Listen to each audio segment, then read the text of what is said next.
नमस्कार, स्वागत है आप सभी का न्यूज 18 राजस्थान पर प्राइम डिबेट में। मैं हूं आपके साथ हेमंत कुमार और आज हम बात करेंगे कैलाश मेघवाल के खिलाफ बीजेपी की कार्रवाई को लेकर के।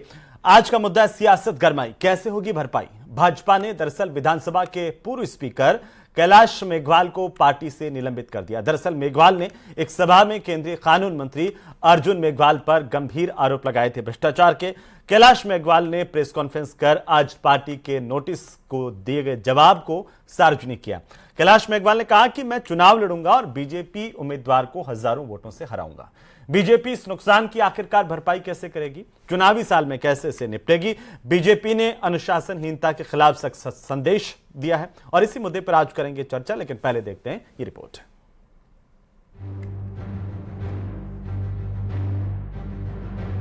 बीजेपी में सियासत गरमाई, कैलाश मेघवाल पर कार्रवाई। बयानबाजी पर बीजेपी का एक्शन, कैलाश मेघवाल निलंबित। कैलाश मेघवाल ने अर्जुन मेघवाल पर लगाए थे कई आरोप। कैलाश मेघवाल के मुकाबले अर्जुन लाल मेघवाल आगे बढ़ गया, एमपी बढ़ गया, मुख्यमंत्री बढ़ गया। कैलाश मेघवाल ने कहा राजस्थान में भाजपा गुटों में बटी हुई है। भारतीय जनता पार्टी का भी जो एक गुट है, भारतीय जनता पार्टी पूरी तरह गुटों में बटी हुई है। मिशन राजस्थान, बीजेपी का क्या है प्लान। सियासत गरमाई, कैसे होगी भरपाई।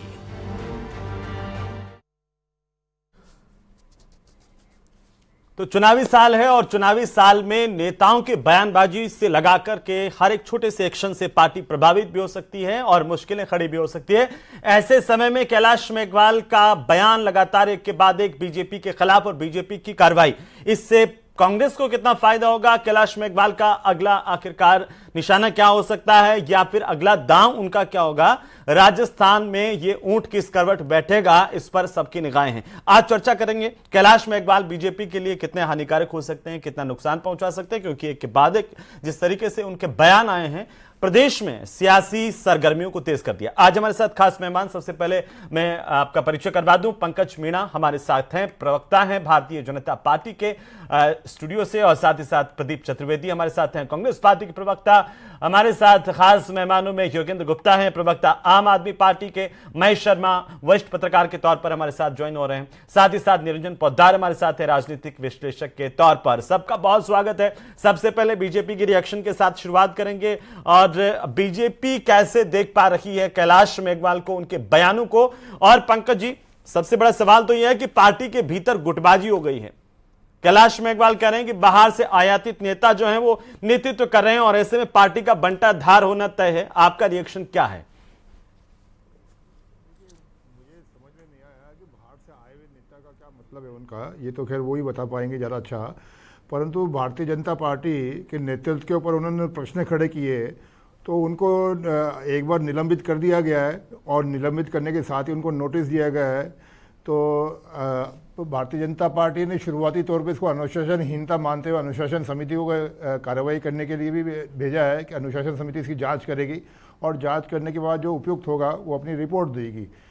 तो परंतु ये आज महत्वपूर्ण नहीं है, मुझे ऐसा लगता है। अगर इसके साथ ही अगर आप देखें तो आज के दिन में ही हरीश चौधरी का बयान, सचिन पायलट जी का बयान, कहीं ना कहीं वो कांग्रेस को कांग्रेस में जो गुटबाजी है उसको ज़्यादा दिखाता है। हरीश चौधरी जी आज कहते हैं, जो कांग्रेस के बड़े नेता हैं और कई सारी कमेटियों में भी हैं, वो ये कहते हैं कि कांग्रेस को किसी भी पार्टी से गठबंधन नहीं करना चाहिए। कांग्रेस के कार्यकर्ता इतने मजबूत हैं कि वो कांग्रेस अपने दम पे जीत सकती है। उनका सीधा सीधा इशारा जिस तरफ था वो आप भी समझते हैं, मैं भी समझता हूँ कि हरीश चौधरी जी किससे गठबंधन करने से रोक रहे हैं।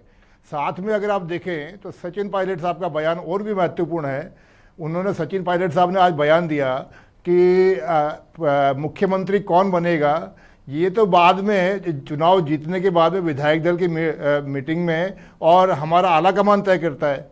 तो यानी कांग्रेस के अंदर खाने के अंदर बड़ा इस वक्त विस्फोट हुआ है। कभी भी ज्वालामुखी फूट सकता है और ज्वालामुखी भी इस कदर फूटेगा कि कांग्रेस तहस नहस हो जाएगी। अच्छा, लेकिन आप जो कह रहे हैं कि ये महत्वपूर्ण नहीं है, कैलाश मेघवाल आपके लिए महत्वपूर्ण नहीं है या उनके बयान महत्वपूर्ण नहीं है? क्योंकि आपकी पार्टी के सीनियर लीडर तो हैं पंकज जी, इससे तो दरकिनार नहीं कर सकते। और एक इतना वरिष्ठ नेता जो विधानसभा का अध्यक्ष भी रहा है, लगातार कई बार विधायक भी रहे हैं, केंद्र में भी वे लगातार प्रतिनिधित्व रहे हैं, आपकी पार्टी के बड़े नेता रहे हैं और हैं भी। उनका ये कहना कि पार्टी के अंदर भारी फूट है, उनका ये कहना कि मैं चुनाव लड़ूंगा और हजारों वोटों से हराऊंगा, इस पर आपको चिंता नहीं है? नहीं, बिल्कुल भी चिंता नहीं है। देखिए, कैलाश मेघवाल जी की उम्र 90 साल हो चुकी है और इस उम्र में सामान्यतः आदमी आसानी से बहक जाता है और मुझे लगता है ऐसा ही कि कोई जबान फिसल गई होगी या उन्होंने बहक के ऐसे बयान दे दिया होगा। आज हमारे प्रदेश के जो प्रभारी हैं माननीय अरुण सिंह जी, उन्होंने ट्वीट करके इस पे आपके जो प्रश्न है उसके ऊपर रिएक्शन दिया है, वो मैं आपके सामने दोहरा देता हूँ। 90 वर्षीय कैलाश मेघवाल को भाजपा ने कई बार सांसद, विधायक व मंत्री सहित कई विभिन्न पदों से उपकृत किया है और अब वह कांग्रेस से विधानसभा टिकट का जुगाड़ कर रहे हैं और जुगाड़ करके भारतीय जनता पार्टी। अगर अरुण सिंह ये कह रहे हैं कि कांग्रेस से जुगाड़ कर रहे हैं तो बहके हुए कहां हैं? फिर आप कह रहे हैं कि हो सकता है कि वो बहक गए हों, बहके हुए कहां हैं? फिर तो वो पूरा सिस्टमेटिक तरीके से पार्टी के खिलाफ हैं। बहकना इसी को कहते हैं कि जिस पार्टी के साथ आप लंबे समय तक जुड़े रहे, जिस पार्टी ने आपको एमएलए, मंत्री, केंद्रीय मंत्री तक बनाया, विधानसभा अध्यक्ष तक बनाया आपको, उस पार्टी के लिए आप उचित फोरम पे बात कह सकते हैं। चलिए ठीक है, मैं आता हूं वापिस आपके पास। प्रदीप चतुर्वेदी जी, बीजेपी का कहना है कि उनके यहां पर गुटबाजी नहीं है, आपके यहां पर गुटबाजी है। हेमंत जी, देखिए, अभी पंकज जी ने जो बातें कही है उसका सार आप समझ सकते हैं और जो आपने भूमिका बनाई उसमें साफ साफ है कि भारतीय जनता पार्टी की प्रदेश राजनीति में वसुंधरा को अलग करने की जो राजनीति हो रही है उसका ये परिणाम है। हम सब जानते हैं कि कैलाश मेघवाल उनके खेमे के व्यक्ति हैं और बहुत पुराने और 50 साल का उनका राजनीतिक जीवन है, इसलिए उनके बारे में बचकाना और वो इमेच्योर स्टेटमेंट देते हैं, ये बातें करना ठीक नहीं है। वो बहुत सुदृढ़ नेता हैं, भीलवाड़ा के वो बहुत मजबूत नेता हैं और आज भी अपनी उम्र में उन्होंने साफ साफ कहा है कि अर्जुन राम मेघवाल भ्रष्ट हैं। अब सवाल यह है कि अगर पार्टी का एक एमएलए कहे कि भ्रष्ट हैं तो पार्टी ने उसका संज्ञान नहीं लिया है, पार्टी उनके खिलाफ कार्रवाई कर रही है, तो आप समझ सकते हैं कि भ्रष्टाचार के खिलाफ जो प्रधानमंत्री बात करते हैं भारतीय जनता पार्टी में, वो भ्रष्टाचार का सिर्फ नारा देते हैं। भ्रष्टाचार को अगर कैलाश मेघवाल ने अपनी पार्टी में उजागर करने की कोशिश की है तो भारतीय जनता पार्टी ने संज्ञान नहीं लिया, सरकार होते हुए उसकी जांच की बात नहीं कर रहे हैं, उनसे स्पष्टीकरण नहीं मांग रहे हैं। और आज तो हद ये हो गई कि उनको पार्टी से बाहर निकाल दिया गया। आप बताइए, जिस व्यक्ति ने पार्टी में उनका एमएलए होते हुए 15 दिन पहले आरोप लगाए, उस पर पार्टी ने किसी तरह की जांच की, किसी तरह की प्रतिक्रिया व्यक्त नहीं की है। तो आप मुझे बताइए कि भारतीय जनता पार्टी जो कहती है कि हम भ्रष्टाचार मुक्त पार्टी हैं, तो सबसे बड़ा जो सामने मामला है वो देखिए कि कैलाश मेघवाल जी स्पष्ट रूप से कह रहे हैं कि अर्जुन राम मेघवाल भ्रष्ट नेता हैं, उनके खिलाफ भ्रष्टाचार के आरोप हैं। और जहां तक प्रदेश सरकार की बात है, मुख्यमंत्री अशोक गहलोत जी ने उनके आरोप के पर उसकी जांच कराने के आदेश उन्होंने दिए हैं। पर मैं आपसे कहना चाहता हूं कि जो पार्टी चुनाव में जा रही है वो अपने इतने बड़े और वरिष्ठ नेताओं के साथ जिस तरह व्यवहार कर रही है, आप वसुंधरा को कोने वो कह रहे हैं, आपके हरीश चौधरी का बयान देखिए, सचिन पायलट के बयान देखिए, तो आप वो कह रहे हैं कि इनके खेमे के अंदर गुटबाजी है। हम तो कड़ा संदेश देते हैं, पार्टी ने कार्रवाई कर दी, आप कर सकते हैं क्या? कर रही थी जिसमें असफल हुए सचिन पायलट, अशोक गहलोत में मतभेद, चतुर्वेदी साहब, पार्टी को तोड़ने का जो प्रयास उन्होंने किया उस पर ये फेल हो गए हैं और अब इनकी पार्टी में टूट फूट शुरू हो गई है। तो आप मतलब उनके वहां पर है, आपके यहाँ पर कुछ नहीं है ऐसा? सिंह राजावत हैं, मैं आपसे कहना चाहता हूं, हर जिले में परिवर्तन यात्राओं में आप देखें कुर्सियां खाली पड़ी हैं और जिस तरह का सामूहिक नेतृत्व पैदा कर दिया गया है उससे सभी नेताओं में। चतुर्वेदी जी, आप ये कहना चाह रहे हैं कि उनके वहां पर ही फूट है, आपके यहाँ पर नहीं है? भरत सिंह को कैसे देखेंगे आप? उसमें जूझ रहे हैं। अब आप मेरी आवाज नहीं सुन रहे हैं शायद। इसका पहला विकेट जो गिरा है, भरत सिंह पर क्या कहेंगे आप पार्टी से बाहर? चतुर्वेदी साहब, वो तो ठीक है, भरत सिंह पर क्या कहेंगे जो बाल कटवा रखे हैं पूरे और चुनौती दे रहे हैं कि साहब मैं तो बाल भी सीएम को भेजूंगा, वो भी तो भ्रष्टाचार के आरोप लगा रहे हैं। बातें मुख्यमंत्री से उन्होंने पत्र विचार भी किया है, लिखा भी है, लेकिन मुख्यमंत्री 200 एमएलए को जितना वेटेज देते हैं उनको भी दिया गया है उनकी बातें सुनी गई हैं, लेकिन सवाल है कि पब्लिक डोमेन जाके बात कर रहे हैं। ठीक है, तो ये लेकिन दोनों तरफ इस बात को आपको दोनों को मानना पड़ेगा कि दोनों तरफ ऐसी स्थितियां हैं, ऐसी परिस्थितियां। योगेंद्र गुप्ता जल्दी से, योगेंद्र गुप्ता जी, हेमंत जी, आपको ये भेद करना होगा जी। कांग्रेस पार्टी की नीति है कि जो विधायक है उसको पार्टी फोरम पर अपनी बात रखनी होगी। पब्लिक फोरम में बात करने के लिए आला कमान ने और प्रदेश नेतृत्व ने मना किया था, उसके बावजूद वो कर रहे हैं, तो यह अनुशासनहीनता है और हम उन पर कार्रवाई करेंगे। ठीक है सर। योगेंद्र गुप्ता जी, बीजेपी कांग्रेस एक दूसरे पर आरोप लगा रही है भ्रष्टाचार के, आपस में फूट के, आप कैसे देख पा रहे हैं? और आपकी टिप्पणी आज कैलाश मेघवाल ने जो भी कुछ कहा उस पर क्या है? देखिए हेमंत जी, कैलाश मेघवाल प्रकरण ने भारतीय जनता पार्टी का सच सबके सामने ला दिया, और ये पहली बार नहीं आया, इसके पहले भी लगातार आता रहा है। और ये बिल्कुल प्रूव हो चुका है कि भारतीय जनता पार्टी भ्रष्टाचार के नाम पर जो ढिंढोरा पीटती है, हकीकत ये है कि भारतीय जनता पार्टी का कोई नेता अगर अपने पार्टी में रहते हुए भ्रष्टाचार करेगा तो उसे शिष्टाचार कहा जाएगा, और अगर बाहर करेगा तो उसे भ्रष्टाचार कहा जाएगा। आप जरा उल्टा सोचिए, अगर यही आरोप विपक्ष के किसी नेता पर लगते तो अब तक ईडी सक्रिय हो जाती, सीबीआई सक्रिय हो जाती, इनकम टैक्स सक्रिय हो जाता, अनेक जांच एजेंसियां सक्रिय हो जाती। 15 दिन से कैलाश मेघवाल कह रहे हैं कि एक महाभ्रष्ट व्यक्ति केंद्र सरकार के मंत्रिमंडल में है, उसकी मैं पोल खोल रहा हूं, लेकिन उसके नाम पर भारतीय जनता पार्टी के नेता और भारतीय जनता पार्टी के प्रवक्ताओं के मुंह में दही जम चुका है। प्रश्न यहां पर यह है कि उनके जो आरोप उन्होंने लगाए हैं बेहद गंभीर किस्म के हैं। उन्होंने आरोप लगाया है कि 1.5 करोड़ के अंदर उन्होंने टिकट दिया, टिकट के नाम पर 1.5 करोड़ ले लिए, और उस व्यक्ति ने, पीड़ित व्यक्ति ने दुनिया भर में जगह जगह जाकर शिकायत की, उसकी कुछ सुनवाई नहीं हुई।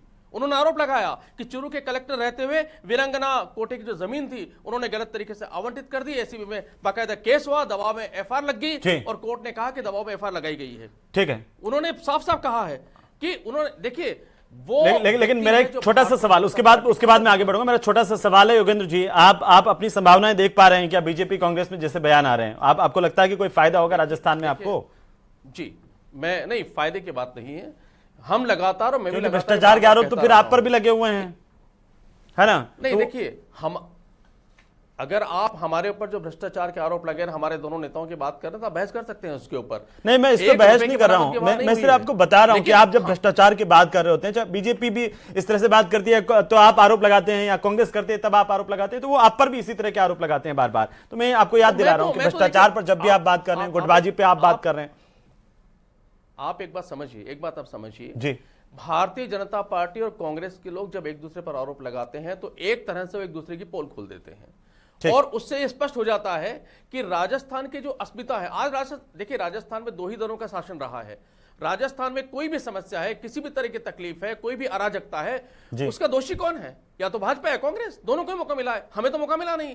इसलिए राजस्थान की तदबीर को, अगर हम बार बार कह रहे हैं राजस्थान की तदबीर और तकदीर को बदलना होगा, तो अब यहां पर परिवर्तन लाना होगा। और भाजपा जो परिवर्तन यात्रा निकाल रही है उसका मतलब यही है कि अब राजस्थान में आमूलचूल परिवर्तन हो जाना चाहिए, इनको नमस्कार कहना चाहिए, और आम आदमी पार्टी जैसे एक दल को यहां लाना चाहिए जो दिल्ली और मैं महेश शर्मा जी के पास जाऊंगा कमेंट के लिए, लेकिन पहले निरंजन पोद्दार साहब, एक राजनीतिक विश्लेषक के तौर पर आपकी टिप्पणी चाहता हूं कि राजस्थानी में अपने कहावत है कि डूंगर पर बढ़ती दिखे, पगाम बढ़ती कौन दिखे। तो क्या बीजेपी कांग्रेस की स्थिति आई है राजस्थान में? बहुत बढ़िया बात कही, और मैं आपको बता रहा हूं जिस तरीके से आज राजस्थान के अंदर चुनाव का बिगुल बज चुका है, तो ये राजनीति के अंदर ये जो नूरा कुश्ती है ये चलती रहती है। रही बात कैलाश गहलोत जी की, सॉरी कैलाश मेघवाल जी की, तो आपको एक चीज मैं बताना चाहता हूं हेमंत जी, कि जिस तरीके से भारतीय, और वैसे कैलाश मेघवाल का जो गोत्र है वो गहलोत ही है, गलत नहीं है, आपके मुंह से निकलना ही है जी। नहीं, मैं थोड़ा सा, खैर बोलने में तो मेघवाल जी लगाते अपने आप को। ठीक है। तो हेमंत जी, जिस तरीके से भारतीय जनता पार्टी अब अपने 75 वर्ष का जो उन्होंने एक आयु वर्ग का मामला सेट किया है, कैलाश जी को आज के कुछ वर्षों पहले इस चीज का आभास हो गया कि शायद भारतीय जनता पार्टी में उनकी राजनीति अब ज्यादा बची नहीं है। तभी से वो लगातार उन्होंने अपना राजनीतिक भविष्य देख करके, क्योंकि उनके अंदर अभी भी जो राजनीतिक महत्वाकांक्षा और इच्छा शक्ति है वो उनकी अभी कहीं ना कहीं क्षीण नहीं हुई है, बेशक वो अपने जीवन के इस आयु काल में हो। और उन्होंने उन व्यक्ति को, यानी कि मैं बात कर रहा हूं अर्जुन मेघवाल जी को, जो प्रशासनिक सेवा के अंदर बहुत अच्छा मतलब उनका कार्यकाल माना जाता है, उसके बाद में 15 वर्ष से वो पार्लियामेंट्रियन है और आज जिस तरीके से मोदी सरकार के अंदर नवरत्नों में से एक माने जाते हैं, तो आप ये मान के चलिए कि उन्होंने उनको अपना एक हिसाब से समझ लीजिए निशाना बनाया है। और इसको लेकर के जिस तरीके से भारतीय जनता पार्टी ने उनके ऊपर एक सख्त कार्रवाई करके और तमाम जो समझ लीजिए विरोधी गुट कहूं या जो एक बगावत की स्थिति में जो आ रहे हैं, उनको एक सख्त संदेश देने का प्रयास किया। लेकिन मेरा यह मानना है कि इससे कहीं ना कहीं देखिए मोमेंटम तो टूटता है। हालांकि Bharatiya Janata party cadre based party है और भारतीय जनता पार्टी का जो कैडर है वो जनता के बीच में कनेक्ट करके रखता है, तो उसका राजनीति के अंदर कुछ ना कुछ नुकसान हो ना हो ये देखने वाली बात है। लेकिन हाँ, जिस तरीके से पार्टी ने अपना मोमेंटम बनाया था, उस मोमेंटम लेकिन मैंने ये सवाल आपसे दरअसल इसलिए किया था पोद्दार साहब कि आखिरकार जैसे एक दूसरे की जो स्थितियां बीजेपी कांग्रेस की, उसमें समानता अभी नजर आ रही है। जैसे कुछ दिन पहले राजेंद्र गोड़ा ने अपने पार्टी के एक मंत्री को लेकर कहा था बुढ़ो है, दिमाग खराब हो गया। आज पंकज जी कह रहे हैं कि बुढ़ापे में इस तरह की कगार पर है। तो मुझे लगता है कि थोड़ा थोड़ा समानता और उसी तरह की स्थितियां पैदा होती हुई पार्टी दोनों में दिखाई दे रही है। खैर महेश जी, निश्चित रूप से मैं 10 सेकंड में एक बात और कहना चाहता हूं, लेकिन यहां पे एक चीज आपको देखनी पड़ेगी कि आज तक जिस तरीके से भारतीय जनता पार्टी के जो वरिष्ठ नेता हैं वो निकल करके गए हैं, तो उन्होंने हो सकता है पार्टी को तो कहीं डैमेज किया हो, लेकिन उनकी अपनी राजनीतिक रसातल में चली गई। लेकिन कांग्रेस के अंदर यहां से विपरीत स्थिति है। जिन जिन लोगों ने कांग्रेस को ठेंगा दिखा करके कांग्रेस छोड़ी, उनकी राजनीति, बहुत सारे उदाहरण ऐसे हैं जिन्होंने अपनी राजनीति को चमकाया है। तो कहीं ना कहीं इसके अंदर चाहे राजेंद्र गुढ़ा जी की बात करें, चाहे राजस्थान की राजनीति में आज जो एक समझ लीजिए दोनों ही पार्टियों के अंदर गुटबाजी का पोद्दार साहब मैं वापस आता हूं। महेश जी, एक वरिष्ठ पत्रकार के तौर पर आप इन स्थितियों को कैसे देख पा रहे हैं? कैलाश मेघवाल कोई पहली बार तो उन्होंने कोई किसी खिलाफ पार्टी खिलाफ बयान दिया नहीं। इससे पहले आपको तो याद होगा कि कई बार दिल्ली में बैठकों में भी खिलाफत कर चुके, वसुंधरा राजे के समय में कई बार बयानबाजी, फिर बाद में वसुंधरा गुट के खास कहे जाते रहे। अब अगर कैलाश मेघवाल पार्टी के खिलाफ खुली चुनौती के तौर पर बोल रहे हैं, क्या मायने निकाले जाएं? बीजेपी को कोई नुकसान होगा? या बीजेपी ने तो संदेश दे दिया है उनको पार्टी से निलंबित करके कि भाई हम तो नहीं झुकेंगे? देखिए, जहां तक सवाल है कि ये जो माहौल जो चुनावी है उसमें इस तरह का मतलब स्वाभाविक है कि मतलब उम्र दराज लोगों को टिकट नहीं देना, और मतलब क्या होता है ना, जो दूसरे दलों के लोगों को जो असंतुष्ट दूसरे के हैं उनको लेना, इधर उधर एक दूसरे पे आरोप प्रत्यारोप, ये एक चुनावी माहौल बनाने की कोशिशें होती। अब रहा सवाल कि आरोप जो कैलाश मेघवाल ने जो लगाए हैं, तो उसके लिए सरकार जिम्मेदारी है कि वो जांच करवा ले, जैसा भी है। मैं आरोप के बजाय मतलब इस बात पे ज्यादा गौर देने की कोशिश करूंगा कि अगर मतलब जो मेघवाल जी जिस आयु वर्ग में हैं, उन्हें अपना मतलब दायित्व सोचना चाहिए, पार्टी का मार्गदर्शन करना चाहिए और वहां अपनी महत्वाकांक्षा को इतना गंभीरता से नहीं लेना चाहिए। अब इससे क्या करते हैं, क्या है क्या नहीं आपको लगता है क्या महेश जी, आपको लगता है कि उनकी राजनीतिक पारी को देखते हुए, और अब आप जैसे कि बात कह रहे हैं कि एक मार्गदर्शक मंडल वाली स्थिति में है कैलाश मेघवाल बीजेपी को अगर चुनौती देते हैं तो नुकसान कर पाएंगे? क्योंकि और दूसरा सवाल मेरा इसके साथ साथ, क्या कैलाश मेघवाल की एक कुंठा है कि वो मेघवाल समाज में भी एक छत्र नेता के तौर पर रहे? अब अर्जुन मेघवाल जब आगे बढ़ रहे हैं तो उनको इस बात का डर सता रहा है। क्या ये कुंठा है, राजनीतिक आरोप है, या इनमें कोई दम आपको एक पत्रकार के तौर पर नजर आता है? कैलाश मेघवाल बीजेपी को क्या इस स्थिति में है कि नुकसान पहुंचा सकें? नहीं, इतना नहीं है। थोड़ा बहुत अगर कोई होगा तो वो शापरा सीट या इधर आजू बाजू में कोई नुकसान पहुंचा सकते हैं। बाकी अब एक ये जरूर है कि अब वो वाली स्थिति नहीं है और नए वैसा माहौल बना हुआ है।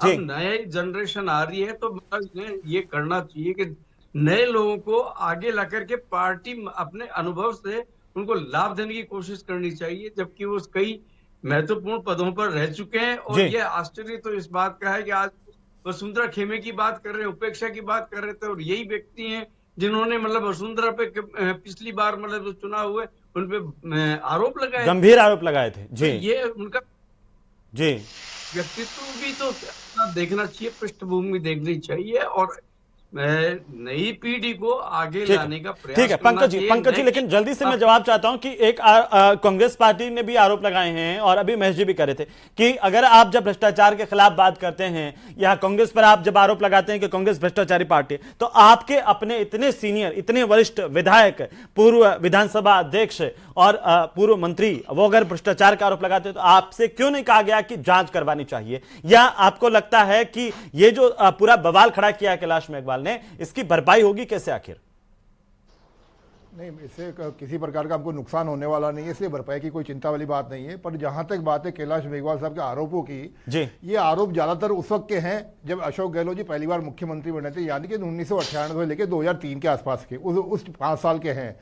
तो अशोक गहलोत जी तीसरी बार मुख्यमंत्री बन गए, क्या अशोक गहलोत जी को ये सारी चीजें दिखी नहीं थी? क्या कैलाश मेघवाल जी विधानसभा अध्यक्ष? लेकिन वो तो तारीफ कर रहे हैं, अशोक गहलोत क्यों करवाएंगे फिर? वो तो तारीफ कर रहे हैं कि बेहतर सीएम है, अच्छे काम किए हैं, इसलिए मैं तो बोल रहा हूं। नहीं, मैं अर्जुन मेघवाल जी की बात कर रहा हूं। अर्जुन मेघवाल जी पे जो आरोप है वो 1998 से लेकर 2003 के बीच के हैं। तो उस वक्त मुख्यमंत्री अशोक गहलोत जी ही थे। तो क्या नहीं, वो तो कह रहे हैं कि महाराष्ट्र के चुनाव में टिकट देने के लिए 1.5 करोड़ रुपए लिए, तो वो उसमें अशोक गहलोत क्या करेंगे? वो तो ये कांग्रेस करेगी, ईडी सीबीआई तो सब बड़ी बड़ी संस्थाएं आपके पास है, क्यों नहीं आप जांच की बात करते हैं? जी जल्दी से आपके वाले पॉइंट पे भी मैं आ रहा हूं। दूसरी बात, कैलाश मेघवाल साहब खुद 5 साल विधानसभा अध्यक्ष रहे, तब क्या उनको जांच कराने के लिए कोई समय नहीं मिला? या पिछले 5 साल से कांग्रेस की सरकार है तब इन आरोपों की किसी प्रकार से जांच नहीं हुई? ये सारे आरोप जो है ये आज से 20 साल पुराने, 15 साल आप ये कह दीजिए ना कि महाराष्ट्र चुनाव वाले जो आरोप है तो ये जांच करवाते, हम नहीं करवाएंगे। आप ये कह दीजिए कि हम नहीं करवाते हैं। बिल्कुल, वो तो एक छोटी सी टिप्पणी, प्रदीप जी बता रहे थे मुख्यमंत्री जी जांच के आदेश दे दिए तो प्रदीप जी एक बात मैं और कहना चाहूंगा, एक बात कहना चाहूंगा। अभी हमारे प्रदीप जी कह रहे थे कि भरत सिंह जी कुंदनपुर ने पब्लिक डोमेन पे बोला, मैंने उठा दिया मुद्दा आपके बिना, मैंने बोल दिया उनको बोल दिया है। प्रदीप चतुर्वेदी उनका नेता बोले तो पब्लिक डोमेन बोले, प्रदीप चतुर्वेदी और हमारा नेता बोले तो वो साहब इनके लिए जीवनदान होता है। हेमंत जी, मैं आपसे कहना चाहता हूं कि कैलाश मेघवाल जी ने अर्जुन राम मेघवाल पर स्पष्ट आरोप लगाया कि उन्होंने टिकट लेकर पैसे लेकर टिकट दिए हैं। उसके साथ साथ वो कह रहे हैं उन्होंने चुनाव में जो एफिडेविट दिया है वो गलत है, वो उस पे उसकी जांच होनी चाहिए। लेकिन वो भरत सिंह के आरोप भी तो स्पष्ट नहीं है ना, वो भी तो स्पष्ट है। वो बीजेपी कह रही है, चलिए ठीक है, देखेंगे इस पर जनता की नजर। बहुत शुक्रिया आप सभी का चर्चा में शामिल होने के लिए। कुल मिलाकर के जो आरोप प्रत्यारोप का सिलसिला वो अब इस वक्त तेज है, लेकिन देखना ही होगा कि आखिर कैलाश मेघवाल का अगला कदम क्या होता है, किस करवट में जाते हैं। बहुत शुक्रिया हमारे साथ जुड़ने के लिए। राजस्थान में एक बार फिर से सियासी सरगर्मियां कैलाश मेघवाल के इस बयान से तेज हुई हैं, लेकिन इसके बावजूद पार्टी ने इस बात पर स्पष्ट संदेश दे दिया है कि आखिरकार कोई भी हो, पार्टी के खिलाफ अगर कोई कार्रवाई किसी तरह के बयान देता है तो पार्टी सख्ती से निपटेगी। लेकिन निगाहें कैलाश मेघवाल पर हैं कि चुनाव से ठीक पहले अब कैलाश मेघवाल का अगला कदम क्या होगा और क्या अपनी पार्टी पर वे नुकसान पहुंचा पाएंगे। नमस्कार।